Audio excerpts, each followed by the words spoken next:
Let it be known that this public meeting is being recorded by WRPS, so audience and participants, be aware. Let's see, where is legal recorder? Okay, here we go. Notice is hereby given in accordance with Massachusetts General Laws 40A, Section 15, that a public hearing will be held by the Rockland Zoning Board of Appeals on Tuesday, August 18th, 2020 at 7:30 p.m.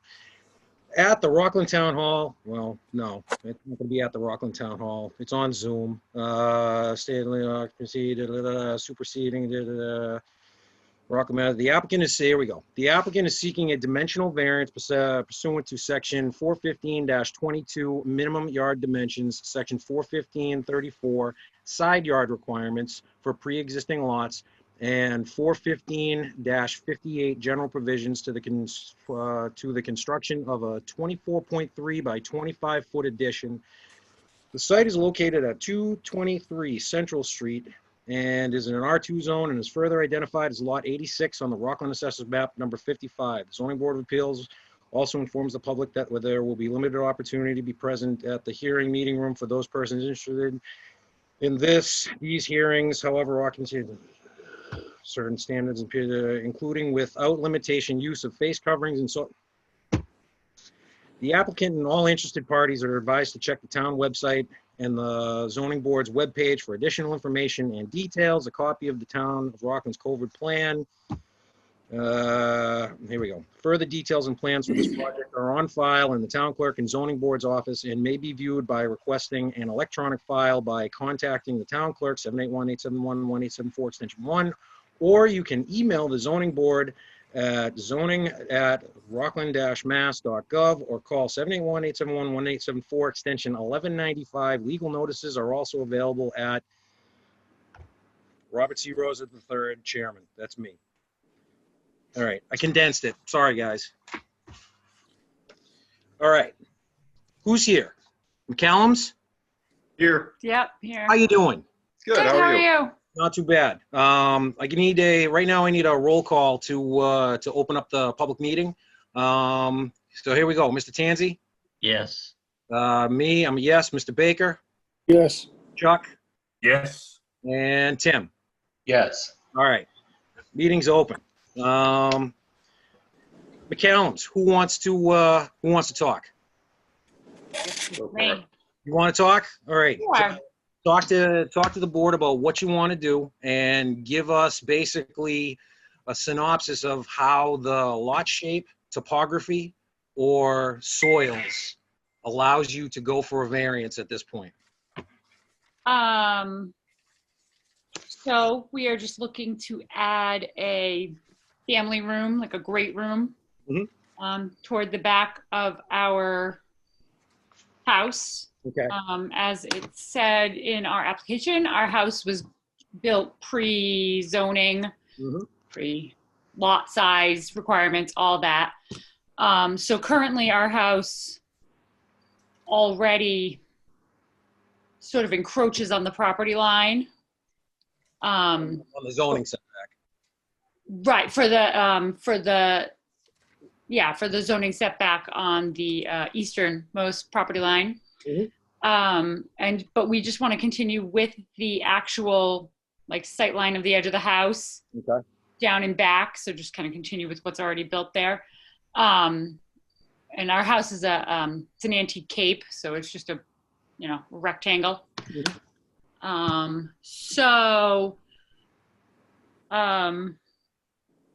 That's basically what our intentions are. What else do you need to know from me? Well, see, what you have to understand is for our board to be able to grant this variance that you're looking for, we need to be able to relate that to the lot shape, an irregular lot shape, the soils the soils that are contained within the lot, or the actual topography. There needs to be a legal reason as to for us to be able to grant this variance. Everybody sees the plan. Everybody's got a copy of the plan, correct? Yes. Yes. Yes. We see the plan, and it is definitely shifted towards the easterly boundary. It is kind of kitty cornered. You start at 11.9 at the front, Right. and at the existing corner, you got 11.1. And if you prolong that, your 25 feet, the calculated dimension at the back I see is 10.4 feet. So Right. it's what that's saying is that you're getting closer to the lot line as you go. Right. So the issue that our board has to look at is basically, is there a reason why you have to build it this way? Because quite honestly, I don't see a reason related to the shape, the lot shape, the topography, or the soils, that just because you want to prolong it, there needs to be a reason. Because quite honestly, I look at this 11.1, that's the closest that your house gets to the lot line at this point. I'm looking at that 11.1 feet and thinking, okay, well, what would be the width of the addition if you held that 11.1 feet? Because that's the closest dimension to the lot line. And if you held that 11.1 feet, we can look at this and say, okay, it's 11.1 in the back, it's 11.9 in the front. That's more or less 25 feet. You're losing 0.8 of a foot. If you pulled that foundation in, without actually doing the math on this, I can't give you an accurate number, but we can, I think we look at this and say that the 11.1 feet, if you held that in the back, that would be something that we could look at and say it doesn't get any worse than what's already existing. But the problem is that if we look at this and just prolong it all the way out, you're getting worse than what's already existing. So that's something that's what our board has to look at. Let me do this before we keep going here, because we have to open it up to the board. All the board members have the right to ask questions. What I want to do is I do want to read a letter that came in from a Joseph Sylvia and Francis Sylvia. They're your neighbors, correct? They're Yes. neighbors of us, yes. Which side of the house are they on? The opposite side. They're on the opposite side. Right, the garage side. Let me just read this real quick. To Rockland Zoning Board of Appeals, we, the undersigned, have no objection to the addition proposed by Scott and Christine McCallum to the property located at 223 Central Street, Rockland, Mass. 02370, signed Joseph Sylvia and Francis Sylvia, 8/14/20. Here's the thing, though. They're on the other side. Right. Okay. If it would have been nice to hear from the neighbors on this side, on the side that we're really concerned. Okay. Sure. So let me do this. Let me open it up to the board, and let them ask. They're going to ask you some questions about this, and we'll see what we can do here. Is that okay? Sure. Mr. Tansey, you got any questions? I just have one for Attorney Galvin. Bob, is there? I think Rob had suggested or implied that maybe there's a way that they can get something from a finding. So there was a case that was decided on February 8th of 2019, and we haven't had a lot of these cases in Rockland so far, but I think this case falls within it. It's called the Belalta versus Zoning Board of Appeals of Brookline case. And that was a case with a non-conforming structure, something similar to this. The town of Brookline had a rule that says you can only have a certain amount of floor area in a house on a lot of a certain size. And that house already exceeded that maximum floor area. They call it a floor area ratio. So the house was non-conforming as to floor area, and the applicant in that particular case wanted to put dormers on their third floor, which the Brookline felt would violate further their floor area ratio regulations. The case was decided by the ZBA saying they didn't need a variance, and went up through the appeals court and went all the way into the SJC. And the SJC said that because the house is already non-conforming, it's actually a special permit case and not a variance case. If the board finds that what the applicant is proposing to do will not be substantially more detrimental to the neighborhood, and you make that finding, then an applicant who has a pre-existing nonconformity can increase the non-conforming nature of the structure without requiring a variance. So it's my opinion that the board doesn't need to consider this matter as a variance. It's actually properly considered as a special permit. What the applicant couldn't do is, if they weren't already within the side setback, they wouldn't be able to go into the side setback. They couldn't create a new nonconformity. But where they are already nonconforming on the side, I think it's a special permit case. It's my opinion it's a special permit case, but only conditioned upon you making a finding that the applicant's proposed extension of this structure will not be substantially more detrimental to the neighborhood. So, Bob, that would be a Section 6 finding, and that somehow triggers a special permit? It's, well, the first question is, does it increase the non-conforming nature of the structure? Okay, and the answer is it does, because it's getting closer to the lot line. If it didn't, then you'd make a Section 6 finding that it doesn't increase the non-conforming nature of the structure.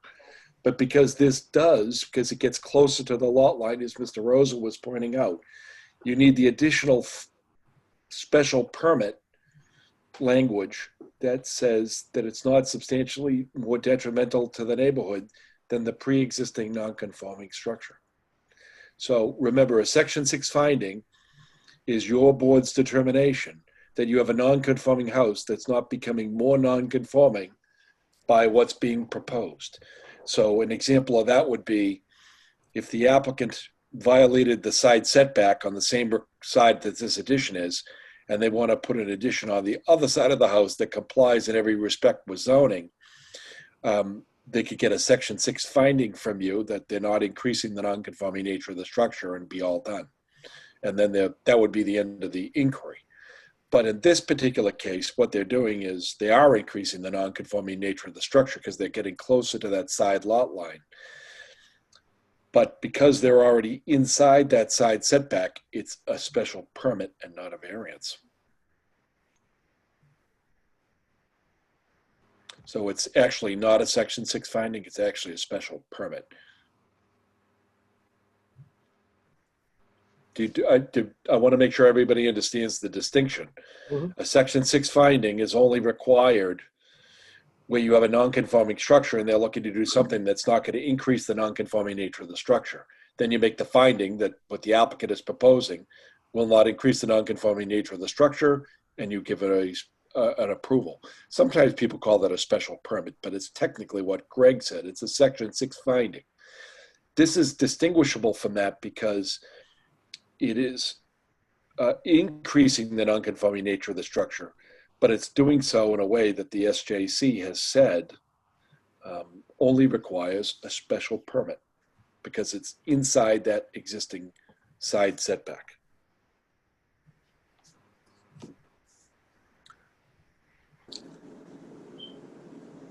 Got that, Greg? Yeah.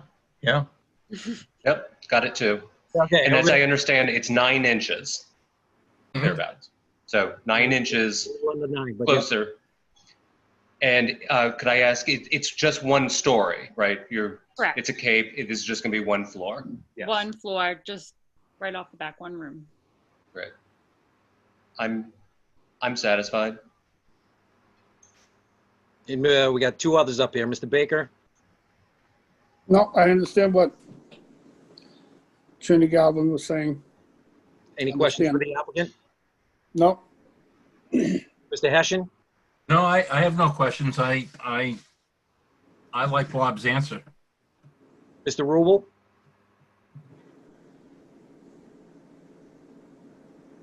Crickets. Mr. Rubel? Hey, he's muted. Oh, there we go. Mr. Rubel, do you have any questions for the applicant, sir?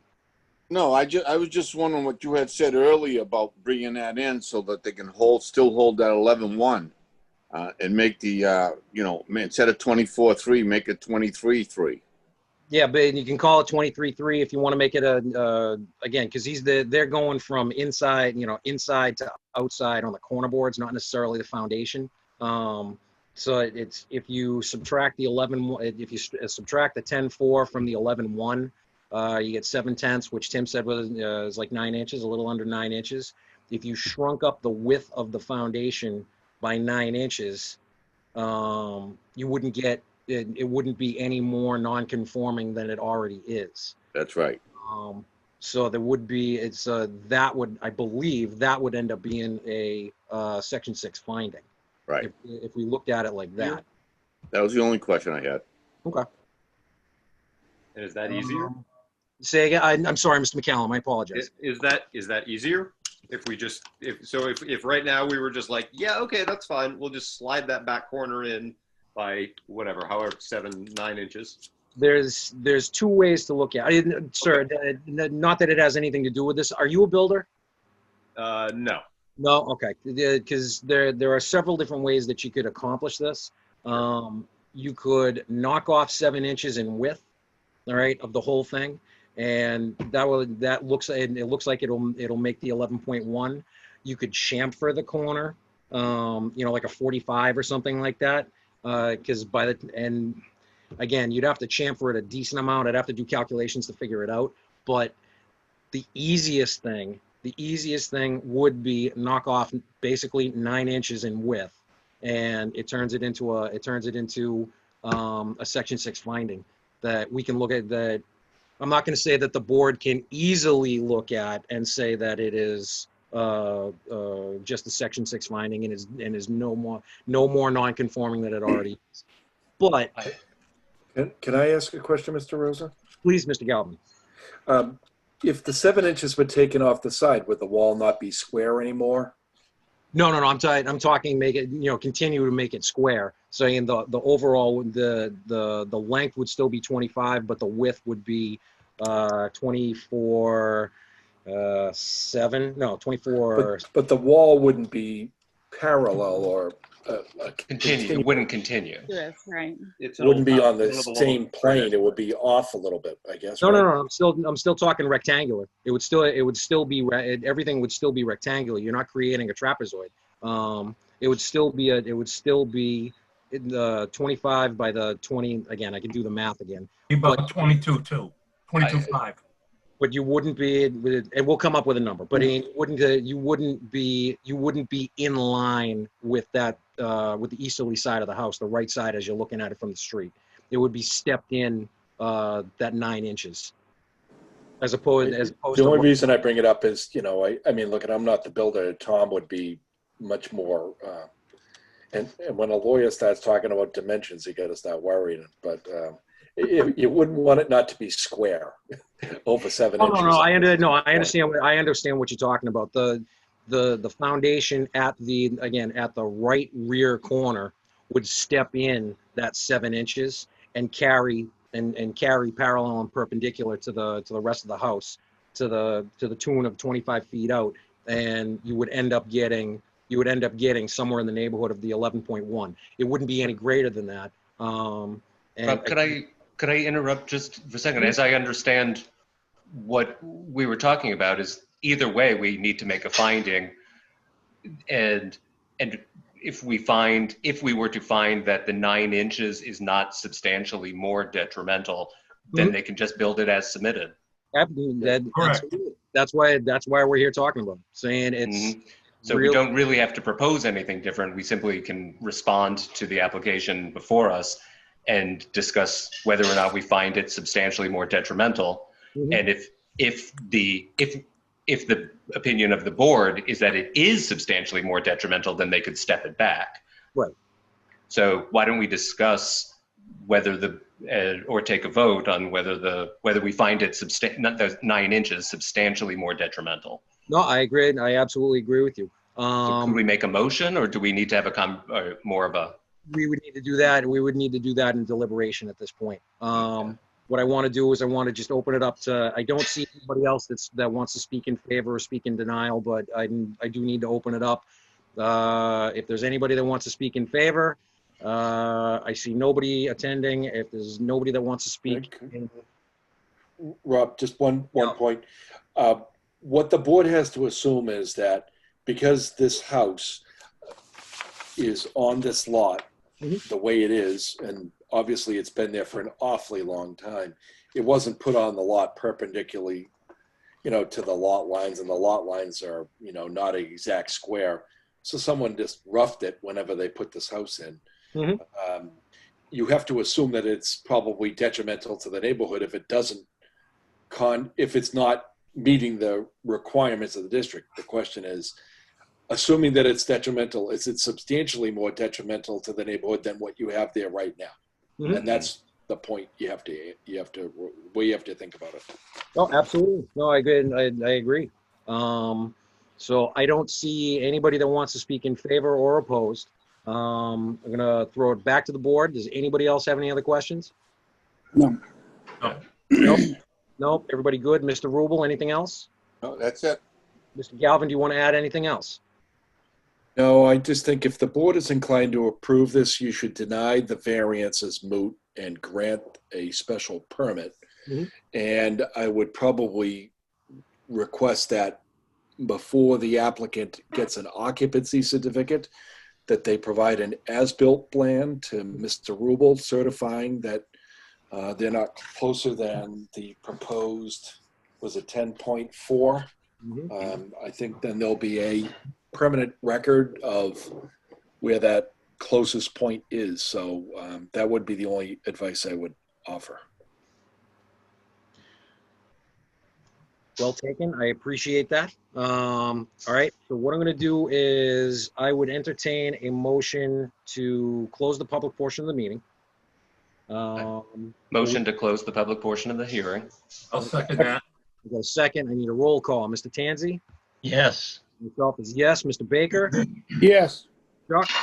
Yes. Mr. Hessian, rather. I apologize. Mr. Haynes? Yes. All right. We got a 5. That's a vote. All right. You're welcome to stay. We've closed the public portion of the meeting. You guys are welcome to stay. We're going to make a decision tonight. In 20 days? Bob, check me on that. It's 20 days? From the close of the public hearing, we're going to, the appeal period is 20 days from the date that the decision is filed with the town clerk. Correct. So we're going to file, once the decision is filed, check in with the town clerk 20 days after. You will, there will be a certificate of no appeal. And then you take that to the registry of deeds. You're going to record that with the registry of deeds. And then you take a copy of that recording information. You bring it to Mr. Rubel with your plot plan. And there you go. All right. All right. So Thank you. I won that. I usually have a piece of paper that I'm reading off of. I don't have it. That's No, okay. Rob, you summarized it accurately. That's I'm gonna that's write exactly that the down case. now, though. Something good today. All right. All right, board. Let's talk about it. I want to hear what everybody says. I deal with this on a daily basis when it comes to other towns. I know how other towns look at this. I know how we've looked at it in the past. So I want to hear everybody's. I don't want to talk anymore. Mr. Tansey, talk to me. All right. Well, it's obvious that we're not in a variance situation. So I'm all in favor of denying the variance as being moot, which kicks us into a finding. And this is very common. I don't see it being substantially more detrimental to the neighborhood. So I would be, I don't have a problem granting this section 6 finding. Thank you, Mr. Tansey. Mr. Baker, what are your thoughts? I agree with Greg. I think if they moved it in further, it's not gonna, like the petitioner said, it's not gonna look aesthetic going down that side of the house.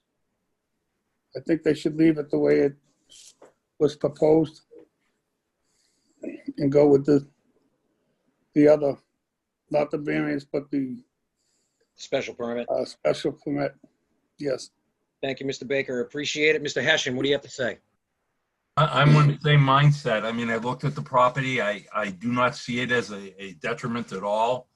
I think aesthetically it would blend in, and I have no problem whatsoever as it's presented.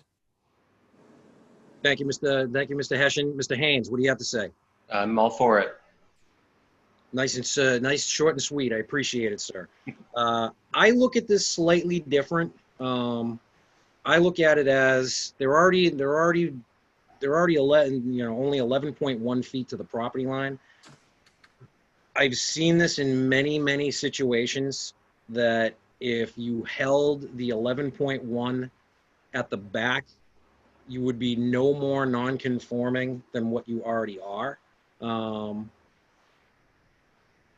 But on the flip side, it's 9 inches. I'm not worried about 9 inches. If this was any further, if this was more than that, then I think we'd have an issue. But I think we can live with 9 inches. The chaplains next door got notification that this was going to happen. Had any objection to it, they'd be here. We got no notification, so I have to assume that they're probably okay with this. One question. Again, I know we closed the open portion of the meeting. I have one question on the McCallums. What is on that side of the building? Is it just grass in the shed? The grass in the fence, rather.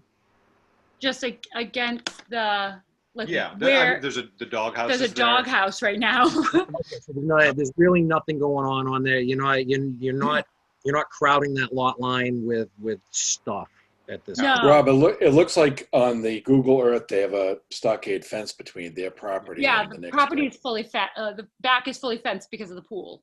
Okay. All right. So there's really not a lot going on that side. There's again, you're just occupying the space, grass, the fence. That's really Right. about it. Right. That's it. I have all right, I got really nothing else to say on this. Like I said, 9 inches isn't that big of a deal. So I would entertain a motion at this point to deny the variance as moot. Do I have a Motion. there's a motion. Do I have a second? I'll second. Second. I got a double second, so that makes it even better. I'll let Kim decide who actually seconded it. So all in favor, I need a roll call. Mr. Tansey? Yes. Myself, yes. Mr. Baker? Yes. Mr. Hessian? Yes. Mr. Haynes? Yes. All right. Variance is denied. Now I would entertain a motion for a, is it a, Mr. Galvin, this is a motion for a section 6 finding? No, I'll actually make the motion and someone can adopt it. The Okay. motion would be to grant the special permit based on a finding that the applicant's proposed addition will not be substantially more detrimental than the pre-existing non-conforming structure, subject to conditions. I would entertain a motion or to adopt the motion that Attorney Galvin just stated. I'll make that motion to adopt Attorney Galvin's I motion. got a motion. I got a second. Second. I got a second. All in favor? I need a roll call vote. Mr. Tansey? Yes. Myself, yes. Mr. Baker? Yes. Mr. Hessian? Yes. Mr. Haynes? Yes. Congratulations. And one more thing, the condition. Oh, The condition, we just have a couple of standard form conditions and, and the standard condition that I recommended in this case was the applicant prior to occupancy submits an as-built plan to Mr. Rubel certifying that they are no closer than the 10.4 that's shown on the approved plan. Does that Does that work for you, McCallums? Yes, that's perfect. We will do Okay. that. All right, so if you can get, once the foundation's in the ground, just make that happen. Make the as-built happen. It should be fine. And again, once this is filed, you wait 21 days for the appeal period, record it, bring the plan down to Mr. Rubel, all said and done. All right. Okay. Thank you That sounds very awesome. much. Congratulations. I tried to make this as painful as painless as humanly possible. Thank you. I appreciate it. And thank you for all your help filling that out and everything as well. I appreciate it. Not a problem. All right, I need a motion to adjourn. Nope. Do you have any, do you have some meeting minutes to approve, Rob? Oh, yeah, actually we do. Did everybody take a look at the minutes? Yes. Yes. Motion to approve the minutes of, when was it? August 3rd, isn't it? 3rd? April 21st. All right. I got a motion to approve. Do I get a second? Second. We got a second. Need a roll call. Mr. Tansey? Yes. Myself, yes. Mr. Baker? Yes. Mr. Hessian? Yes. Mr. Haynes? Yes. Mr. Fiver? Anything else that we have to take care of tonight? Did we record those as-bills? You know, in the conditions? Yeah, as long as Kim's got that in the conditions that the as-built plan has to be filed upon Okay. of the foundation. Okay. Is there anything else that we want to add in for conditions? I don't think that Nope. there's nothing really other than that. All right. Motion's done. Get out of here. Drink something. Motion to adjourn? Should adjourn. Motion to adjourn. Need a Second. second. We got a second. Mr. Tansey? Yes. Myself, yes. Mr. Baker? Yes. Mr. Hessian? Okay. Oops. Mr. Haynes? Yes. All right, now get out of here and drink something. All right. Good night, everyone. Good night, everybody. Everybody. Good night. Bye. Before everybody Good luck. goes, I'd like to just thank a special thanks to Mr. Tansey and Mr. Haynes. They're out of state at this point. They made special accommodations while on vacation to come here and work with you guys. So Thank just I'm making it. very much. Special Appreciate it. Enjoy your time away.